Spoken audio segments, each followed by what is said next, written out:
Hello students, welcome. Today we are also going to start our 9th standards unit number 3. Now 3.1 Coromandel Fissures. Coromandel Fissures is a fine and interesting poem to our syllabus, and this poem is written by the greatest poetess Sarojini Naidu.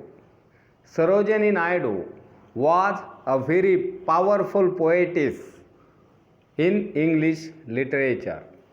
Now, in this poem, the poetess tells to us about the information of a Coromandel Fissures, or the fisherman's life of Coromandel coast. Now, the southern part of our east coast. The poem is also a very interesting. This poem is a rich in its imaginary or imagery.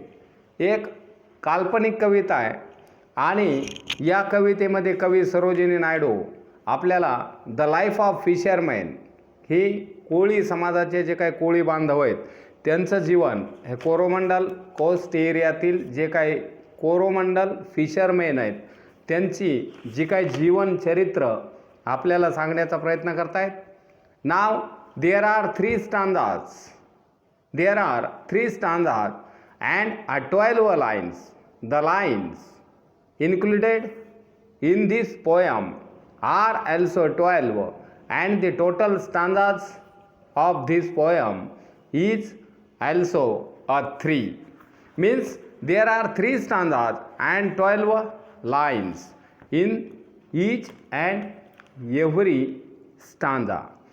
या सरोजिनी नायडू यांची ही जी काही कविता आहे या कवितेमध्ये कवयित्री आपल्याला जी काय माहिती सांगत आहेत तर सर्वप्रथम आपल्याला central idea the theme of the poem याविषयी थोडी चर्चा करायची. The title of this poem is a Coromandel fishersman or the Coromandel fishers. The poetess, poet म्हणजे कवी आणि पोएटिस म्हणजे कवयित्री.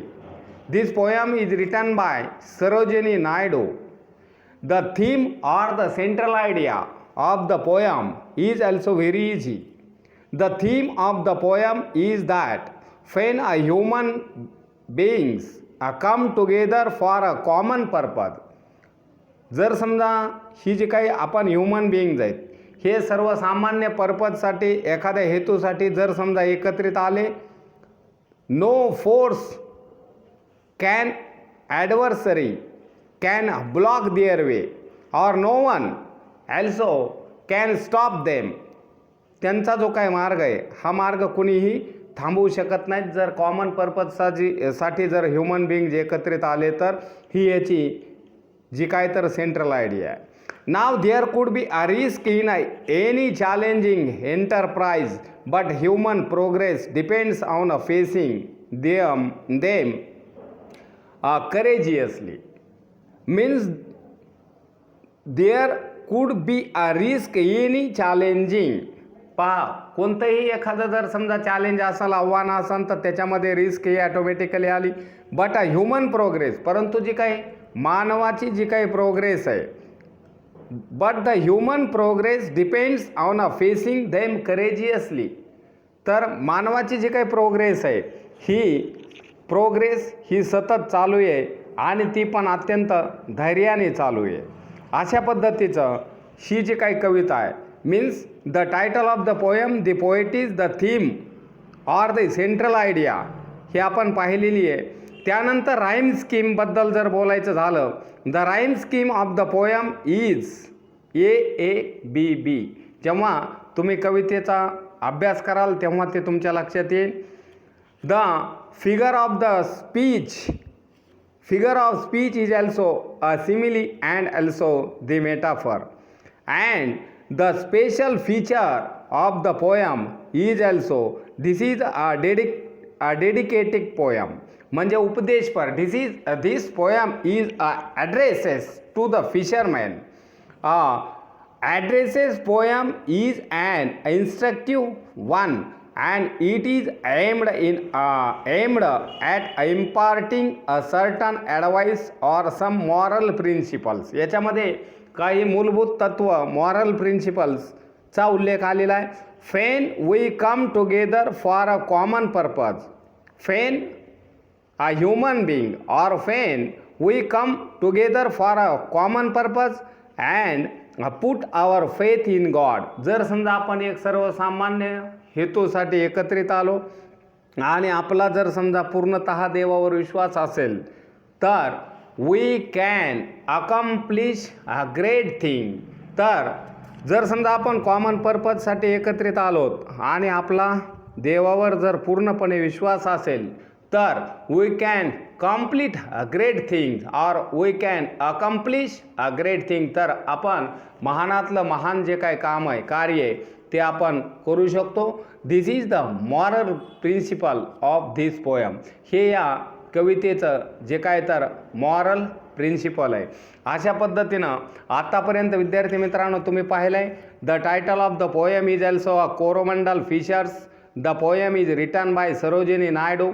The theme of the poem is that when human beings come together for a common purpose, no force can block their way or no force can also stop their way. Now there could be a risk in any challenging. त्यानंतर the rhyme scheme सुद्धा तुम्ही A B बी याच्यातली स्पष्ट झालेली. The figure of speech is also simile and metaphor. The special feature of the poem is that this poem is a dedicated poem or addresses. We may have seen addresses in this poem. याच्यामध्ये आपण उपदेश हा केलेला आहे. तर उपदेश हा कोणी केलेला आहे तर सरोजिनी नायडू यांनी कोळ्याच्या माध्यमातून जे काय फिशरमॅन्स आहेत यांच्या माध्यमातून त्या कोळी बांधवांना उपदेश केलेला आहे. अशा पद्धतीची एक सुंदर अशा पद्धतीची कोरोमंडल फिशर्स ही प्रस्तुत कविता आहे. Before read out or before learn out the poem it is our duty to complete the warming up of the page number 65. Now what time do you get up in the morning.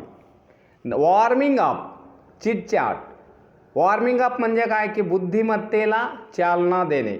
This activity is your own activity and it is your responsibility to complete it in your house. What time do you get up in the morning? पहा एखादा विद्यार्थी म्हणेन I get up early in the morning. एखादा म्हणेन I get up 6 AM in the morning. What time do you go to bed? I go to bed at night. एखादा म्हणे I go to bed on 10 PM. Where do you spend your holidays? I spend my holidays in my uncle's house. What adventures do you like? तुम्हाला जे काय adventure साहस म्हणतो आपण त्याला trekking म्हणतो ॲडव्हेंचर हे कोणतं आवडतं तुम्हाला. खाली ऑप्शन दिलेले boating, trekking, scuba diving, mountaineering और समथिंग एल्स. तर या ऑप्शनपैकी तुम्ही एक लिहू शकता. What adventures do you like. I like boating as well as trekking. एखादा म्हणेन I like a mountaineering. After you finish your education would you like to work close to nature. What would you like to do. पहा तुमचं शिक्षण पूर्ण झाल्याच्या नंतर after you finish your education or when you finish your education would you like to work close to nature. तुमचं शिक्षण complete झाल्याच्या नंतर तुम्हाला निसर्गाच्या सानिध्यामध्ये राहायला आवडेल का. यस. आय लाईक और I would like to work close to nature because nature's gift is a supreme gift to us. तर निसर्गाची जी काही देणगी आहे ही आमच्यासाठी एक वरदान आहे, एक गिफ्ट आहे. त्यामुळं मला निसर्गाच्या सानिध्यामध्ये राहायला आवडेल. अशा पद्धतीचे हे तुमचे उत्तर असू शकते. What would you like to do. I like to work in the company of nature, की निसर्गाच्या सानिध्यामध्ये, निसर्गाच्या कंपनीमध्ये मला काम करायला आवडेल. त्यानंतर हे जे काही तर छोटे छोटे जे काही रिलेटेड वर्ड्स दिलेले आहेत, की ज्यामध्ये सी, विंड आणि लँड हे जे काही 3 वरचे शब्द तुम्हाला दिलेले आहेत, सी, विंड, स्काय आणि लँड हे 4 आहेत. यामध्ये रिलेटेड वर्ड्स म्हणल्याच्या नंतर की तुम्हाला जर समजा आपल्याला सीचे रिलेटेड वर्ड्स लिहायचे तर त्याच्याशी संबंधित असणारे शब्द लिहिण्यात यावेत असा उद्देश असतो. पण आपण सी म्हणलं, सी म्हणजे समुद्र, स्काय म्हणजे आकाश, लँड म्हणजे जमीन, विंड म्हणजे वारा म्हणतो आपण. मग त्याच्याशी संबंधित असणारे जे काही ॲक्युरेट रिलेटेड वर्ड्स आहेत ते लिहायचेत आपण. नाहीतर रिलेटेड वर्ड्स म्हणलं की आपले बरेचसे विद्यार्थी तर mother, father, brother, sister, doctor अशा पद्धतीचे शब्द लिहितात, ते लिहायचा प्रयत्न, तसे काही लिहायचा प्रयत्न करायचा नाही. Now before write the words related to the following. आता सी जर पाहिला आपण तर sea animal, waves, water, fish, sea plants, seagull, storm, whales, ship, breeze, sea weeds या पद्धतीचे शब्द निघू शकतात. त्यानंतर जर समजा तुम्ही दुसरा जर समजा शब्द पाहिला की विंड म्हणल्याच्या नंतर wind blown, cyclone, weather, rain, storm, monsoon, breeze, windfall, windmill, wind heater अशा पद्धतीचे शब्द निघू शकतात. त्याचासुद्धा आपण सराव करायचा आहे, की जे काही 2 एक्झाम्पल तुम्हाला सांगितलेले आहेत. आता आपल्याला Coromandel fisherman or the Coromandel fishers by Sarojini Naidu ही कविता पाहायची आहे. Now you know that the poem is about a fisherman's life. Coromandel fishers, a fun and interesting poem to our syllabus, and this poem is written by Sarojini Naidu. Sarojini Naidu was the greatest poetess in English literature. In this poem there are 3 stanzas and 12 lines. Each and every line is also very big. असं जर total मोजलं तर तुम्ही जास्त दिसतात, पण दोन ओळीमध्ये एक ओळ जर समजा गृहीत धरली तर 12 लाईन्स आहेत. And that is the correct answer. Now rise brother rise, the wakening skies are prey to the morning light. Now in the beginning of the poem or in the first stanza of the poem, the poetess tells to the fisherman the wakening skies at the time of early morning. The poetess addresses the rays of morning light as the brothers and plead them to rise from their sleep. पहाटेचा जो काय पहिला सूर्यकिरण आहे, हा पहाटेचा पहिला सूर्यकिरण आकाशात दिसू लागलेला आहे. त्यामुळं हे जे काही आमच्या बंधूंनो आहेत, तुम्ही लवकरात लवकर झोपेतून उठा अशी श्रीमती जे काय तर सरोजिनी नायडू या कवितेच्या माध्यमातून त्या कोरोमंडल फिशर्सला आव्हान करायला सांगू लागलेले आहेत. Rise brothers rise, the wakening skies म्हणजे उजाडणारे जे काय आकाश आहे, म्हणजे पहाटेचा पहिला सूर्यकिरण म्हणतो आपण. प्रे टू द मॉर्निंग लाईट, हे तुमच्यासाठी प्रार्थना करू लागलेलं आहे. म्हणजे उजाडणारे जे काय आकाश आहे हे तुमच्या स्वागतासाठी सज्ज झालेलं आहे. त्याच्यामुळं तुम्ही आता लवकरात लवकर उठा. राईज और get up early in the morning. Rise brothers म्हणजे हे बंधूंनो तुम्ही आता उठा. म्हणजे हे जे काही कोळी बांधव आहेत, या कोळी बांधवांना तुम्ही उठा. जागे झालेले जे काही आकाश आहे हे पहाटेच्या सूर्यकिरणांना वंदन करीत आहेत. हे जे काही सूर्यकिरण आहेत पहाटेचे हे वंदन करीत आहेत, त्याचबरोबर ते तुम्हाला सुद्धा वंदन करतायत.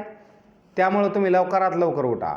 The wind lies asleep in the arms of the dawn like child that has cried all night. पहा, एखाद्या रडणाऱ्या बालकाप्रमाणे, एखादं जे काही लहान मुलं असतं ते लहान मूल रात्रभर जे काय रडून रडून जे काय आपण दंगा करून म्हणतो हे शांत आईच्या कुशीमध्ये झोपलेलं असतं, तशाच प्रकारे म्हणजे लहान मूल आईच्या कुशीत रात्रभर रडतं आणि शांत झोपी जातं, तसा हा जो काय पहाटेचा वारा आहे, हा पहाटेचा वारा हा एकदम शांत झालेला आहे. The wind lies asleeps, wind म्हणजे वारा. The wind lies asleep in the arms of dawn, DAWN, पहाट. Like a child that has cried all night. म्हणजे पहाटेचा जो काय वारा आहे, हा पहाटेचा वारा शांत झालेला आहे, की जसं एखादं छोटंसं मूल हे रडून रडून आपल्या आईच्या कुशीमध्ये शांत झोपलेलं असतं, तसा पहाटेचा वारा हा शांत झालेला आहे. Come let us gather our nets from the shore and set our a catamaran, CATAMARANS, a catamaran. Catamaran ज्याला आपण बोट म्हणतो, तराफा म्हणतो. म्हणून आता हे जे काय पहाटेचा जो काय वारा आहे हा शांत आहे, त्यामुळे तुमचं जे काय नेट आहे, तुमचा जो काय कॅटामरॅन आहे, तुमची जी काय बोट आहे, हे पटकन तुम्ही बाहेर काढा. तुमचे जे काय गलबत म्हणतात त्याला, गलबत, तराफा, हा पटकन तुम्ही बाहेर घ्या. तुमची जी काही जाळी आहे, ही जाळी, नेट्स, ही सुद्धा बाहेर घ्या आणि आता तुम्ही समुद्राकडे चला. To capture the leaping wealth of the tide, for we are the kings of the sea. पहा, टू कॅप्च्युअर म्हणजे आता तुम्हाला कॅप्च्युअर करायचे म्हणजे पकडायचं आहे. ह्या समुद्रामधला जे काही वेल्थ आहे, जी काही संपत्ती आहे, ही संपत्ती आता तुम्हाला कॅप्च्युअर करायची आहे. Now to capture the leaping wealth, या समुद्रामध्ये जी काही संपत्ती आहे त्यांची leaping wealth is also the fish. समुद्रामधली यांची संपत्ती कोणती असणार? फिश असणार, मासे असणार. म्हणून तुम्हाला मासे पकडायला आता जायचं आहे, की समुद्राला सुद्धा आता टाईड आलेली आहे. टाईड म्हणजे भरती. आता समुद्राला काय आलेली आहे? भरती आलेली आहे. आता तुम्ही जागे व्हा आणि पटकन उठा, असं पोएटिस या फिशर्समॅनला म्हणायला लागलेत. For we are the kings of the sea, according to the poetess or according to the fishersman, according to the fisherman. या फिशरमॅनच्या मते we are the kings of the sea, आपण या समुद्राचे कोण आहोत? तर राजे आहोत. म्हणून इथं कवयित्री सांगायले की चला किनाऱ्यावरील जे काही नेट्स आहेत, जाळ्या आहेत, ह्या उचलून समुद्रात आपल्या जे काही नाव आहेत, ह्या नावा बोट्स आपण सोडूया आणि आपण या सागराचे राजे आहोत. We are the kings of the sea, आपण या समुद्राचे राजे आहोत. आणि म्हणून भरतीमध्ये समुद्राची जी काही संपत्ती आहे, समुद्राची संपत्ती म्हणजे फिश, त्यांना काय हवं आहे? तर फिश हवे आहेत, म्हणजे मासे हवेत. म्हणून ती संपत्ती आपण मिळवूया. No longer delay, delay means late. No longer delay, आता उशीर करू नका, मीन्स डोंट बी लेट.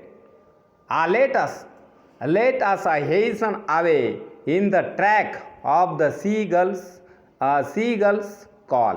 म्हणून आता उशीर करू नका. जो काही सीगल आहे, सीगल म्हणजे समुद्र पक्षी, हा समुद्र पक्षी सुद्धा तुम्हाला बोलवत आहे.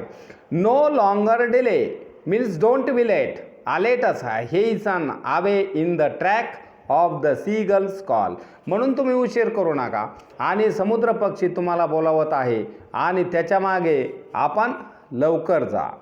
The sea is our mother according to the poetess and according to the fisherman. त्या कोळ्यांच्या मते, जे काही कोळी बांधव आहेत, फिशरमॅन, कोरोमंडल, त्यांच्या मते the sea is our mother. जे काही समुद्र आहे, समुद्र आपली जी काय तर माता आहे, समुद्र आपली माता आहे. The cloud is our brother, आणि ढग हे कोण आहेत? तर आपले बंधू आहेत, म्हणजे भाऊ आहेत. द वेव्ज, WAVES, वेव्ज म्हणजे लाटा, की ज्याला आपण समुद्र लाट म्हणतो. The waves are our comrades all. आणि हे जे काही समुद्राच्या लाटा आहेत, ह्या समुद्राच्या लाटापासून आपल्याला कसल्याही प्रकारचा धोका नाही, कारण the waves are our comrades, waves are our best friends. ते आपले सहकारी आहेत, आपले सोबती आहेत, आपले एक खास मित्र आहेत. अशा पद्धतीची इन्फॉर्मेशन आपल्याला इथं समोर आलेली आहे.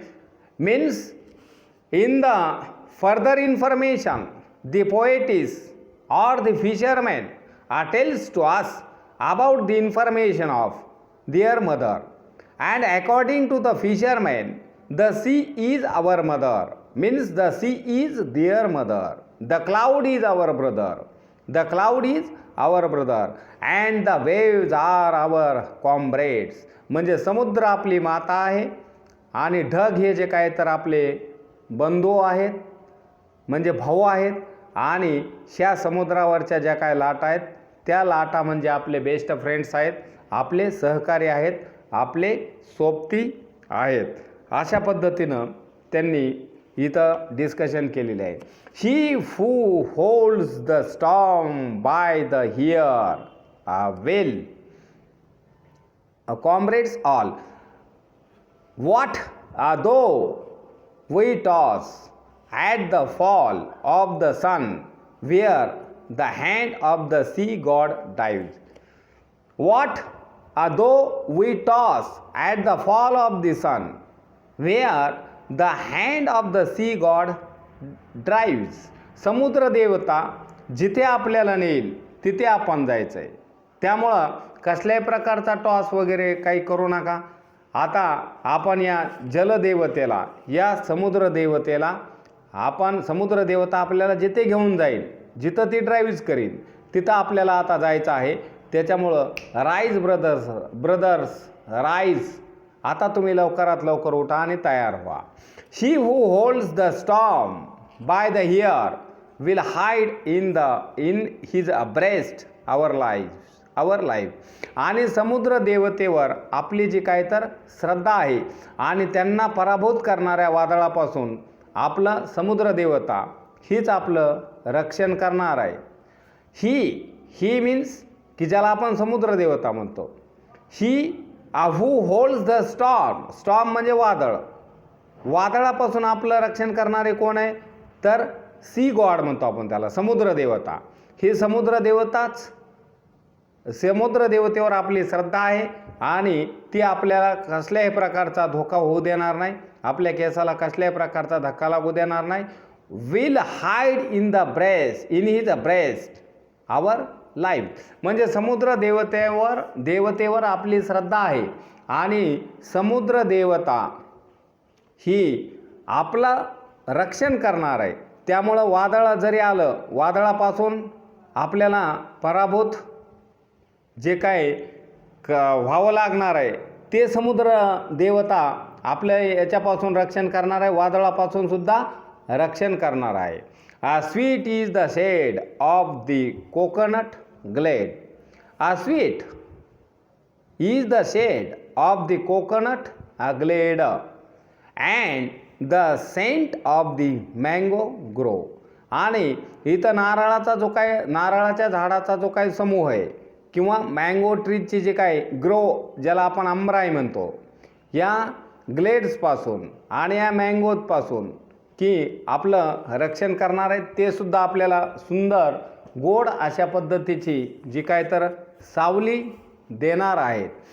Sweet is the shade of a coconut glade म्हणजे नारळ किंवा आंबा यांची जी काय तर सावली म्हणतो आपण त्याला.